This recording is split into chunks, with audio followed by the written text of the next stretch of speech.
거기에 빨간색, 초록색, 노란색 이런 선들이 있죠. 그게 수소의 선 스펙트럼이에요. 빨간색 쪽에 숫자가 밑에 656 써있죠. 그게 빛의 파장이에요. 빛의 파장. 파장이 656에서 410으로 가면, 즉 파장이 짧은 쪽으로 가면 선 사이의 간격이 달라져요. 아니, 간격이 점점점 좁아지죠? 짧은 파장으로 갈수록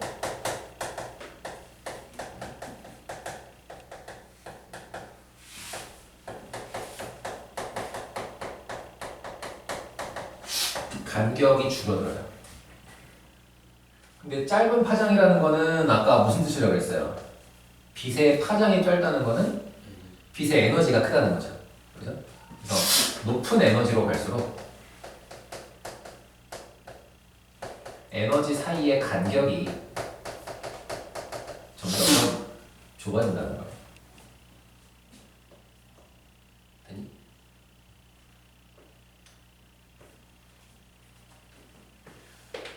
정해진 에너지가 여러 개 있고 에너지 사이의 간격이 점점 좁아진다. 우리는 이렇게만 설명을 했고요. 그죠? 보어의 원자 모형에서는 이거를 정확하게 어떤 공식으로 표현을 해줍니다. 전자의 에너지를 En 이라고 표시하고요. 이런 조건에 맞는 공식을 찾은 거예요. 어떤 공식이냐면 마이너스 n제곱분의 1 k. 여기서 n은 우리가 뭐라고 부르냐면 주양자수라고 불러요.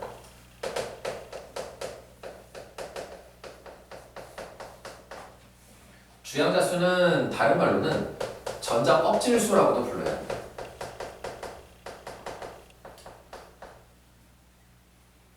우리가 왜 전자 껍질 이런 표현을 왜 쓰기 시작하냐면 에너지가 불연속적이다 이런 얘기 했었죠. 그죠? 우리 옛날에 앞에 아니다. 옛날가 아니구나. 에너지 얘기도 해야 되는구나. 거리가 가까울 때랑 멀 때랑 얘네들 사이 작용하는 에너지가 달라요. 맞냐? 여기서 또 막히냐? 우리가 에너지가 뭐예요? 에너지가 뭐예요? 답이 안 나오면 이걸 다시 보충해야 되고. 상준아, 에너지가 뭐예요? 고민이 되는구만. 에너지. 그러면 이건 이걸 좀 지우고 보충 설명을 합시다.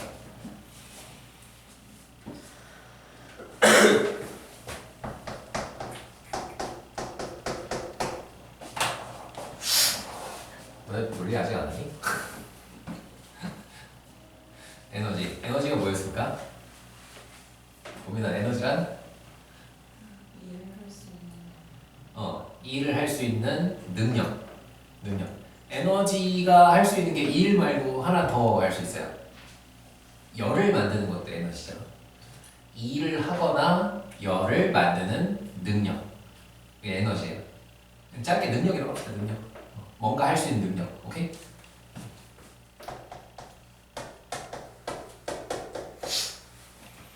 무언가를 할 수 있는 능력, 일을 하거나 열을 만드는 능력을 에너지라고 해요. 에너지를 크게 그냥 아주 넓은 카테고리에서는 두 가지 얘기합니다. 예를 들어서 이런 여기에 정지해 있는 애가 있고요. 평면에서 움직이는 애가 있어요. 누가 더 일을 할 수 있는 능력이 커요? A냐 B냐? 누가 사건을 일으킵니까? B겠지. 요 차이를 에너지라고 설명하면 요걸 운동 에너지라고 부르는 거죠. 괜찮죠? 그죠?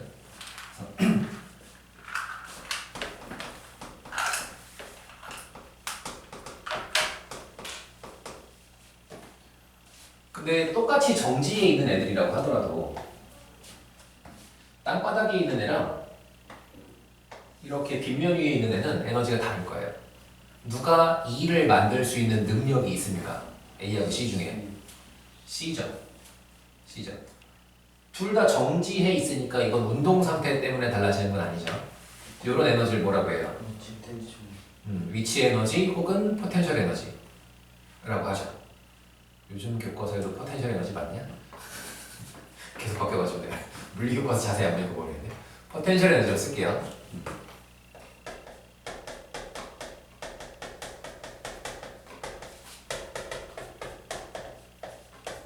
괜찮아요? 근데 우리가 만약에 뭐 이게 지구가 아니야, 무중력 상태야, 그러면 A나 C나 둘 다 포텐셜 에너지가 없죠. C가 사건 사고를 일으킬 거야라고 가정하는 거야, 생각하는 거에는 전제 조건에는 중력이 있어요. 중력이 작용하면 얘가 굴러 떨어지겠지. 지금은 가만히 있어도 이렇게 생각하는 거잖아, 그죠? 그러니까 이 포텐셜 에너지가 생기는, 포텐셜 에너지가 있는 이유 중에 하나는 인력이에요, 인력. 잡아당기는 힘. 오케이?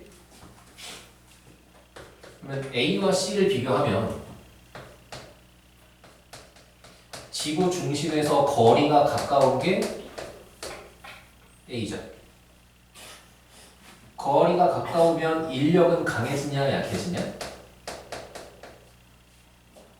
누가 더 지구가 더 강하게 잡아당기고 있는 게 A예요, C예요?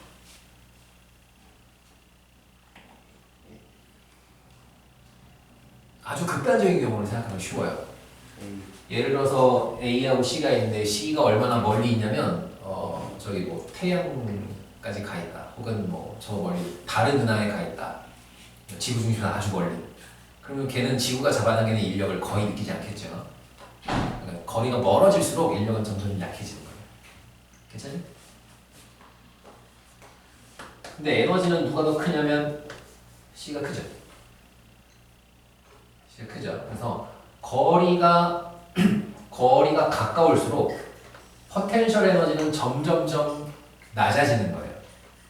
화학에서는 에너지가 낮은 상태, 높은 상태라고 표현합니다. 에너지가 크다 작다 하면 좀 헷갈리거든. 에너지가 낮은 상태, 높은 상태라고 표현할 거고요. 에너지가 낮은 상태라는 건 뭔가 할 능력이 없다는 거예요. 능력이 없다는 가만히 있을 거라는 거예요. 오케이? 화학에서는 그런 상태를 안정한 상태라고 합니다. 그죠? C는 상대적으로 불안정한 상태예요. 불안정하다는 뭔가 일어날 거라는 거죠. 이대로 있지 않고 상태가 변할 거야 라고 우리가 쉽게 예측할 수 있어요. 상태가 변하려면 변할 수 있는 능력이 있어야 돼. 그걸 우리가 에너지라고 하자는 거죠. 됐습니까? 여기까지 됐어요? 거리하고 에너지하고 관계가 있네요. 언제? 서로 잡아당기는 힘, 인력이 작용할 때. 됐죠? 그러면 이 전자는 핵과 전자가 서로 잡아당기고 있죠. 인력이 작용하고 있겠죠.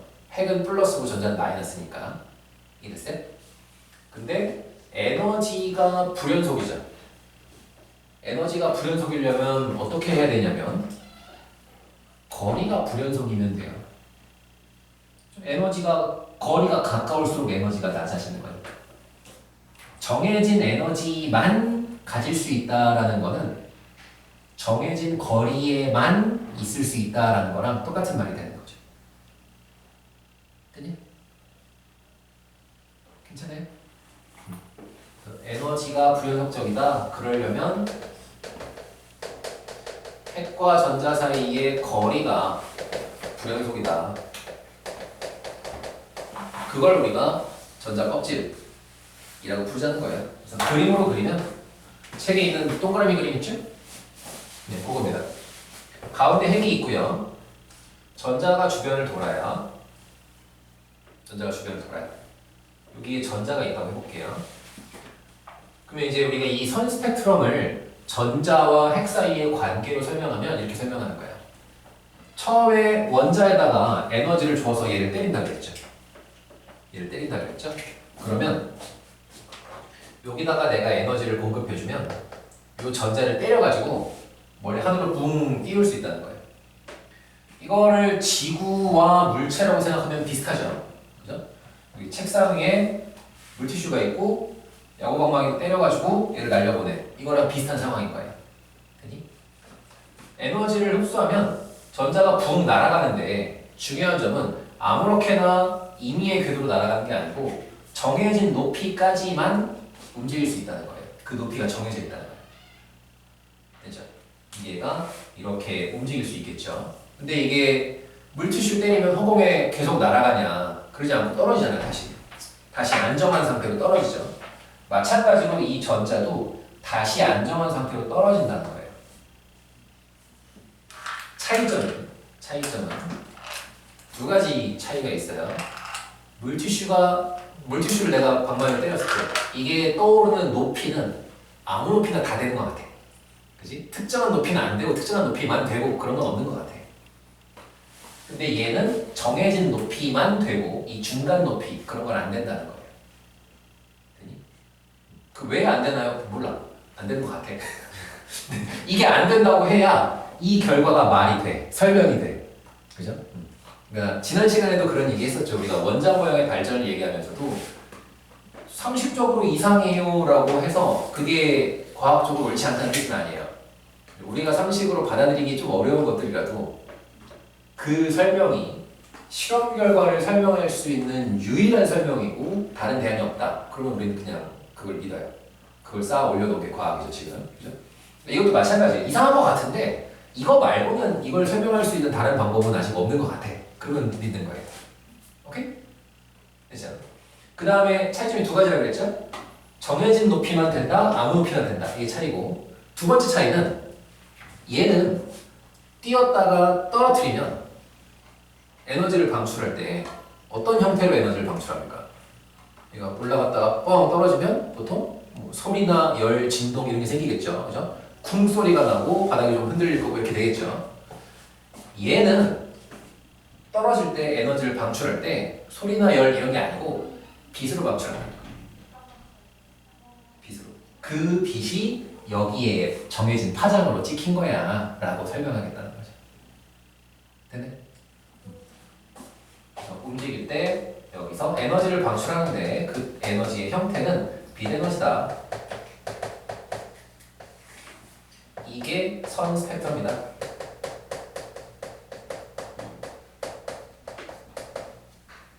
선이 여러 개잖아. 그죠? 선이 여러 개인 걸 설명하려면 어떻게 하면 된다고요?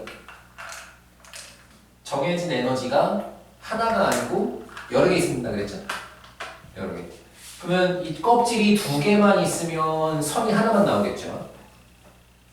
껍질이 세 개가 되면 선이 하나, 둘, 세 종류 나오겠네요. 껍질이 네 개가 되면 선이 여기서 더 많아지죠. 점점 많아지죠. 그죠? 이런 식으로 해서 때렸을 때 여기 올라갔다가 떨어지는 것들이 각각 하나의 껍질 차이마다 하나의 선으로 찍히는 거야 라고 설명하는 거죠. 그죠? 그래서 껍질이 여러 개가 있어야 되고 이 껍질의 번호를 주양자수라고 부르자는 거예요. 이렇게 됩니다.